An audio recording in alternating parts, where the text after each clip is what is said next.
ଆମ ଚ୍ୟାନେଲକୁ ଆପଣମାନଙ୍କୁ ସ୍ୱାଗତ ଜଣାଉଛି।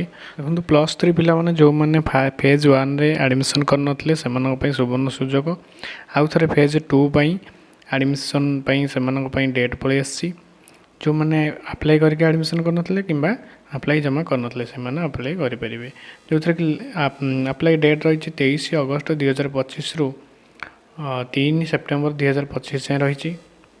ଏହାର ଫାଷ୍ଟ ରାଉଣ୍ଡ ସିଲେକ୍ସନ୍ ବାହାରିବ ଆପଣଙ୍କର 10 ସେପ୍ଟେମ୍ବର 2025 ଏବଂ ଆଡ଼ମିସନ୍ ଚାଲିବ 11ରୁ 13 ତାରିଖ ମଧ୍ୟରେ ରହିବ। ସେହିପରି ୱେଟିଂ ଲିଷ୍ଟ ପିଲାମାନେ ସବମିଟ୍ କରିବେ ଡକୁମେଣ୍ଟ ତାଙ୍କର 15ରୁ 16 ଭିତରେ କଲେଜରେ ଏବଂ ତାଙ୍କର ମେରିଟ୍ ଲିଷ୍ଟ ବାହାରିବ 17 ସେପ୍ଟେମ୍ବର 2025। ଏପରି +2 ପିଲାଙ୍କର ମଧ୍ୟ ଫେଜ୍ 2 ଆଡ଼ମିସନ୍ ପାଇଁ ପଳେଇ ଆସିଛି, ଯେଉଁଥିରେ କି ଡେଟ୍ ରହିଛି 25/8/2025ରୁ 31/8/2025 ଏବଂ ସେମାନଙ୍କର ଲିଷ୍ଟ ବାହାରୁଛି ମେରିଟ୍ ଲିଷ୍ଟ 4/9/2025।